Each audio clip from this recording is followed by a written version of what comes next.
atas waktunya. Pertanyaan saya, mungkin ada beberapa Pak Ustaz ya. Yang pertama dimulai dari pemahaman ya, bahwa tadi saya tidak melihat ada arash ya di dalam tayangan-tayangan tadi, tidak ada arash. Jadi sebenarnya di mana tuh arash Allah? Allah bersemayam di arashnya, gitu ya. Satu itu Pak Ustaz. Yang kedua dalam konteks tadi bahwa untuk bisa ma'rifat zat ya, maka dibutuhkan lub, dibutuhkan kolbu yang fuad ya, yang bisa nanti connect. Jadi ada kayak bahasa ilmiahnya ada energi yang bisa nyambung gitu ya dengan Allah melalui kolb atau inti lub itu tadi ya.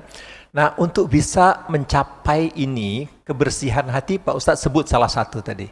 Ya, kebersihan hati, kebeningan hati dan seterusnya, ilmu selain ilmu tadi dan seterusnya dibutuhkan. Nah, yang saya mau praktisnya ini, kalau sholat sudah sampai pada level itu khusyuk tuh ya, saya yakin sholatnya khusyuk ya Pak Ustadz. Tapi bagaimana untuk mencapai level itu supaya khusyuknya muncul Pak Ustadz? Nah, jadi apa yang kita butuhkan untuk praktisnya, karena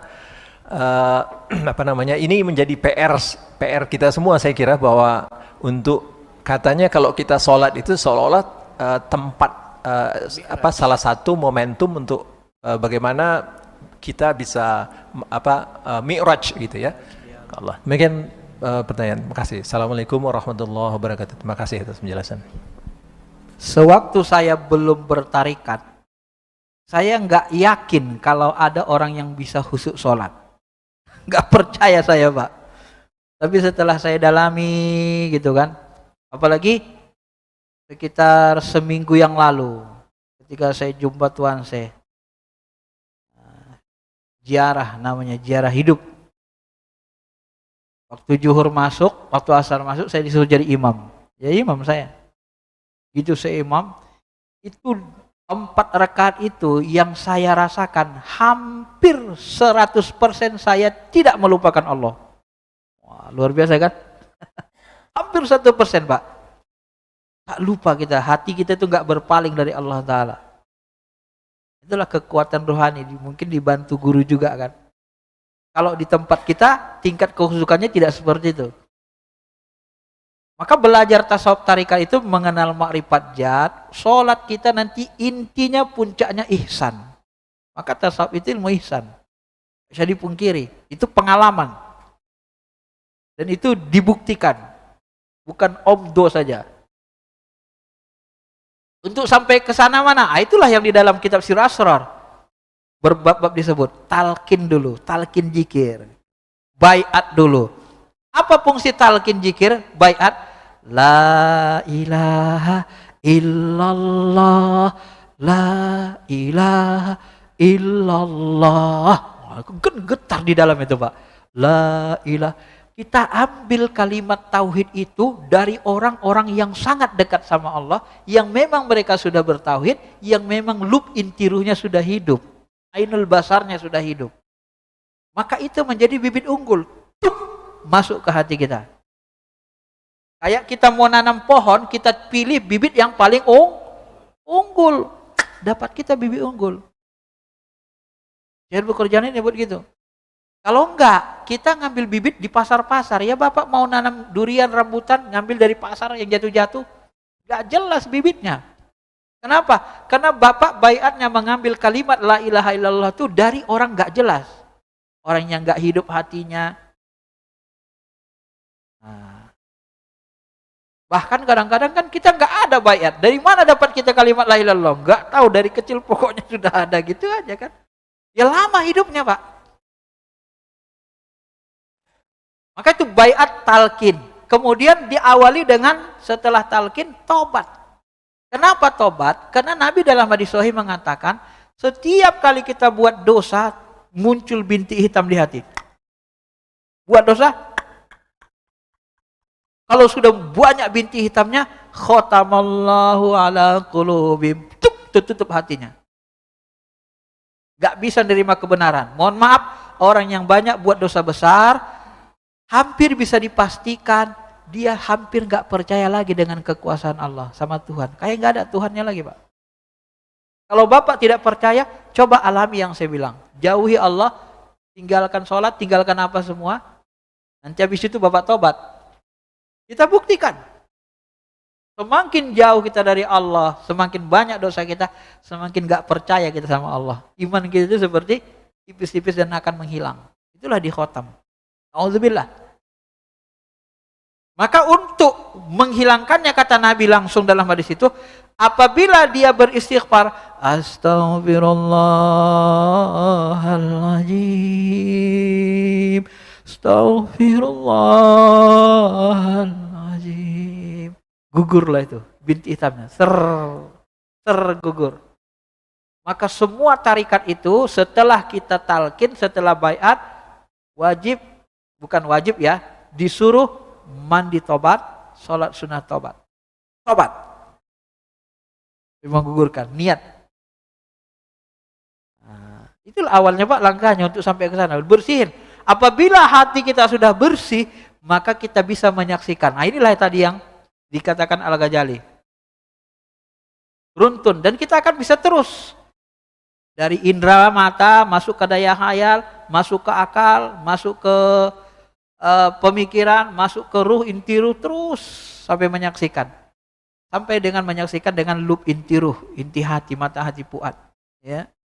Maka orang yang paling dekat dengan inti ruh, nanti pada puncaknya, kalau kita sudah sampai kepada lub, kita nggak bisa lagi lupa dengan Allah. Susah kali melupakan Allah, tuh Pak. Sama dengan Bapak mengawali untuk senantiasa ingat Allah di awal menalangkah. Begitu kita mau ingat Allah, susah kali mau ingat Allah terus. Kenapa? Karena belum sampai ke ujung. Kalau sudah sampai ke ujung ke lub inti ruh, susah sekali melupakan Allah. Sama susahnya dengan di awal kita melangkah untuk mengingat Allah. Maka ciri-ciri orang yang sudah sampai ke lub kan jelas dalam Al-Imran ayat 190-193. Apa kata Allah? Inna fi khalqis samawati wal ardi wa ikhtilafil laili wan nahar la ayatil liulil albab. Langit bumi tanda-tanda kekuasaan bagi siapa? Ulul albab. Ulul albab itu siapa? Albab itu jamak dari kata lub, inti ruh. Siapa ulul albab itu? Alladzina yadhkurunallaha qiyaman wa qu'udan wa 'ala junubihim. Coba lihat. Sudah disinggung Allah. Jadi orang yang sudah sampai ke inti ruh itu adalah dia ingat Allah waktu berdiri, waktu duduk, waktu berbaring. Enggak lupa lagi, Pak. Alam ya'ni lilladzina amanu an takhsha'a qulubahum li dzikrillah. Ayat lain. Apakah belum sampai kepada kalian orang beriman, hati kalian tunduk, khusyuk, selalu mengingat Allah. Belum sampai masanya. Kenapa belum sampai? Kata Allah kan. Kok belum nyampe-nyampe? Udah lama berislam, sudah lama beragama. Kok belum nyampe-nyampe? Kok belum nyampe ke makam khusyuk? Ya orang beriman. Kenapa belum nyampe-nyampe kata Allah? Nah itulah dia Pak. Maka kalau sudah selalu ingat Allah, terbiasa, susah kali melupakan Allah, otomatis khusyuk secara otomatis. Maka kalau kita belajar tasawuf, ruhani kita dituntun sama mursyid, guru mursyid. Paham kita zat Allah bagaimana, tak berbentuk, tak berupa, tak berwarna. Paham kita nanti bagaimana tata cara khusyuk. Itu kita alami dan nikmat sekali. Memang ibadah itu nikmat. Salah satu ajab yang diberikan Allah kepada seseorang, kata ulama ahli hakikat, ya, salah satu ajab yang orang sering tidak menyadarinya, apabila dia beribadah, ibadahnya tak terasa nikmat. Itu ciri-ciri ajab ruhani namanya. Ajab ruhani itu Pak. Wong kita makan aja enak kan? Kan warung Padang, kan durian enak. Ini sholat kok nggak enak, kok nggak nikmat? Apa masalahnya? Kalau bukan dalamannya yang nggak bener, ya kan? Nggak mungkin nggak ada masalah Pak. Maka orang yang belajar syariat aja nggak mau belajar hakikat, kopong, isinya blong. Luarnya bagus, berjenggot, berjubah, isinya blong, kopong. Sebut nama Allah, nggak ada getaran. Maunya berdebat aja, berkelahi aja nanti ilmu syariat. Kenapa? Karena sampai di akal aja. Kalau kita belajar hakikat gini ya tenang hati kita. Gak keras akal kita, Pak. Itulah bedanya, ya, menggunakan hati dengan akal. Adapun tentang aras, yang lalu sudah saya sebut di penjelasan mengenai zat apa itu ain Allah, di mana Allah. Aras itu yang saya pahami di alam ma'rifat, Pak. Saya kadang-kadang takut menceritakannya. Ada di tarekat ini kadang-kadang nggak boleh ceritakan, nanti jadi fitnah, apalagi orang-orang sekarang kan, kalau sudah kita cerita yang gaib, karena dia nggak ngalami, nggak percaya, langsung dibuat tahayul kurapat sama dia. Susah. Saya, Pak, nah ini kan, takut saya bilangnya. Saya pernah lihat, diperlihatkan Allah dengan yang aras itu. Pernah saya diperlihatkan Allah. Saya mau percaya nggak percaya. Di mana itu aras itu? Itulah yang saya sebut kemarin. Aras itu, Pak, di balik ruang kosong ini. Dia tidak di alam nyata. Kalau alam nyata nabrak bumi, bumi hancur. Ya. Kenapa di balik ruang kosong ini? Kan sudah ada Quran mengatakan, wasi'a kursiyyuhus samawati wal ardh. Kursi Allah seluas langit, bumi. Di mana coba dia? Kalau bukan di balik ruang kosong ini. Ya kan? Di mana coba kalau bukan di balik ruang kosong ini? Balik ruang kosong ini kan ada alam malakut, ada alam jabarut, ada wilayah ketuhanan. Itu yang saya buat gambarnya kemarin itu kan, meliputi. Ya harus itu balik ruang kosong ini. Dari mana tahu? Dari Quran. Coba baca dengan baik. Kursi Allah seluas langit dan bumi. Coba Bapak lihat langit, seluas bumi. Terus di mana lagi? Bapak mau keluar dari langit dan bumi, mau kemana?